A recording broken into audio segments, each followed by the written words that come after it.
से मांगल बिया अरे हमारो से बेसी हूँ तो पागल बिया दिल्ली वाली दिल लेके भागल बिया। एकरा पलाई जदी केहू जो नजरिया बोटी बोटी काटी दे हम गतरे गतरिया सारलू कहाँ सुनानी हटालू का तो देवे जैबू पेपर चल पहुँचा दी बैठ जाना है पर चल पहुँचा।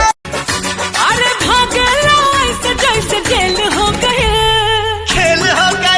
कवन खेल हो गए डबल ड्यूटी वाला खेली कैसे खेल दादा रे माथा फेल हो गई लागे जाता में पीस नहीं करो ना चीनी यार रंग सरे तो होली के भेकसी नहीं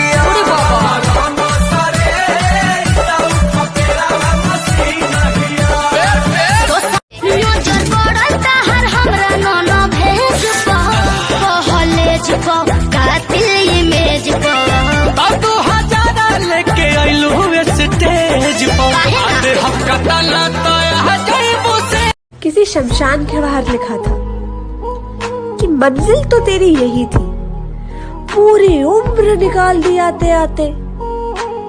क्या मिला तुझे इस जिंदगी से, अपनों ने ही जला दिया जाते जाते। चलो बैठो। ऐसे कैसे बैठी हो यार? वैसे तो गर्लफ्रेंड्स बैठती हैं, बीवियां तो ऐसे ही बैठती हैं। चलो जी। सुन मेरी शहजादी। हे भैया क्या लिखा है?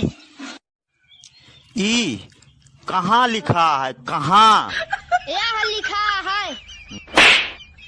अरे कहाँ लिखा?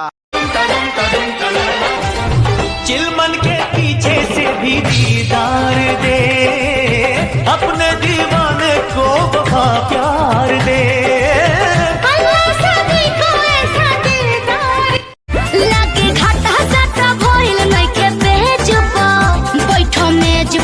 चढ़ना करेज तू हजारा लेके आइलू स्टेज पर हम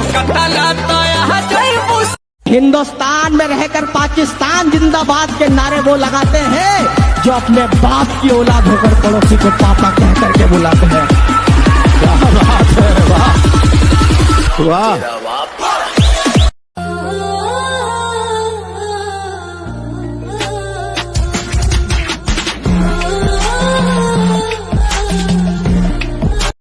सबसे नीक बात सहिया किसानी, खुशी बात रउआ घरवे में बहानी।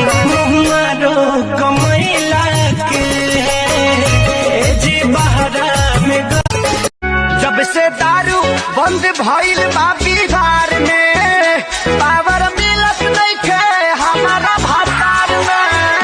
अगिया लागो इस कदर प्यार तुमसे करते हैं, ओ तुमको दुल्हन